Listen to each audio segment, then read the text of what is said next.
Hello बच्चों, let's read this question. So this question says, this is a match the following type of question. We have given column 1 and column 2.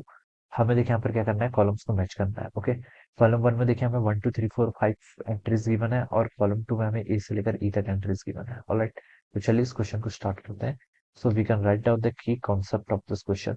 देखिए हमें Newton's laws of motion, Newton second laws of motion, momentum, impulse, SI unit of force, इन सारी quantities को क्या करना है, हमें यहाँ पर मैच करना है. तो ये देखिए आपका this question is based upon the Newton's laws. एक इस पर बेस्ड आपका न्यूटन्स के लॉज है. ठीक है, न्यूटन्स ने देखिए मोशन को न्यूटन्स लॉज को न्यूटन्स ने मोशंस को डिस्क्राइब करने के लिए तीन लॉज दी थी. क्या दी थी आपकी? तीन लॉज. ठीक है, तो देखिए बच्चों, अब हम यहाँ पर से इसको मैच करते हैं. तो देखिए फर्स्ट लॉ में क्या लिखा है, देखिए और कॉलम 1 के फर्स्ट पे Newton's first laws of motion. Newton first laws of motion क्या बताती है? Newton first law of motion बताती है. This is also called law of inertia. ये क्या है आपकी? Law of inertia. ये बताते हैं कि if any object is at rest, कोई ऑब्जेक्ट अगर रेस्ट पर है, then it will continue to be in its state of rest. और कोई बॉडी अगर आपकी मूव कर रही है with some constant velocity, then it will continue to move. वो क्या चाहती है? ऑलवेज की उसी स्पीड से क्या करना चाहती है, आपकी उसी वेलोसिटी से मूव करना चाहती है. तो इसे क्या बोलते हैं हम? Newton's first laws of motion बोलते हैं. Unless some external forces applied on it, जब तक कोई एक्सटर्नल फोर्सेस पर अप्लाइड नहीं होता है. ठीक है, तो इसी को हम क्या बोलते हैं? आपका लॉ ऑफ इनर्शिया भी बोलते हैं. ठीक है, जो अपने स्टेट को चेंज करने के लिए रेजिस्टेंस शो करते हैं, उसे हम क्या बोलते हैं? आपका इनर्शिया. तो जो न्यूटन्स की फर्स्ट लॉ ऑफ मोशन है, उसे हम क्या बोलते हैं? आपका लॉ ऑफ इनर्शिया भी बोलते हैं. ठीक है, तो देखिए अब इसको अगर हम मैच करें इसमें, तो ये देखिए आपको सी ऑप्शन पे लिखा है. देखिए सी ऑप्शन पे देखिए फर्स्ट के करस्पॉन्डिंग हम क्या लिख सकते हैं? सी लिख सकते हैं. Newton's first laws of motion, जिसे हम क्या बोलते हैं? आपका लॉज ऑफ इनर्शिया भी बोलते हैं. तो सी ऑप्शन इसके करस्पॉन्डिंग सही हो जाएगा. सेकंड पर देखिए क्या लिखा है? Newton second laws of motion.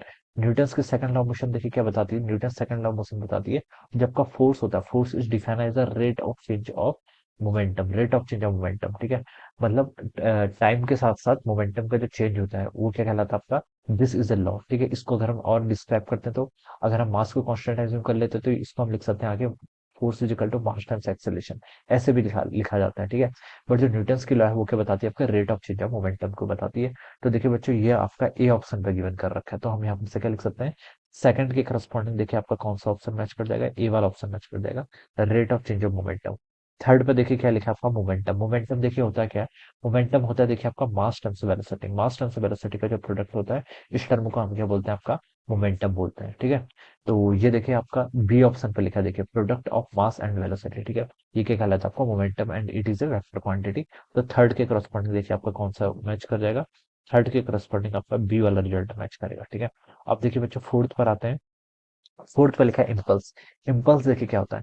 Impulse होता है देखिए आपका force which is acting for a large amount of force which is acting for a very small time interval. ठीक है, स्मॉल टाइम इंटरवल के लिए इसको हम ऐसे रिप्रेजेंट करते हैं, एफ डॉट डेल टी से. ठीक है, कैसे रिप्रेजेंट करते हैं हम इसको हम एफ डी टी लिखते हैं. ठीक है, या फिर हम इसको अगर किसी टाइम इंटरवल में डिफाइन करें, तो हम इसको ऐसे लिखेंगे, एफ इंटू डेल्टा टी के इक्वल. ठीक है, कितना हो जाएगा आपका? F into delta T. ठीक है, जे से आप इसको यहाँ पर से ऐसे रिप्रेजेंट कर लीजिए इम्पल्स को. ठीक है, एफ के आपका लार्ज फोर्स है और डेल्टा टी यानी कि किसी टाइम इंटरवल पर क्या कर रहा है? आपका एक्ट कर रहा है.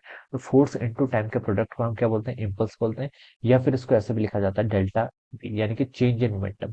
मोमेंटम के चेंज को भी हम इम्पल्स बोलते हैं. ठीक है, तो देखिए अगर हम ई ऑप्शन पर लिखें, तो यहाँ पर लिखा है कि product of force and time. Force and time के प्रोडक्ट को इम्पल्स बोला जाता है. तो हम लिख सकते हैं कि फोर्थ के करस्पॉन्डिंग आपका ई वाला ऑप्शन क्या हो जाएगा? ट्रू हो जाएगा. अब देखिए फाइव पे क्या लिखा है? S I unit of force.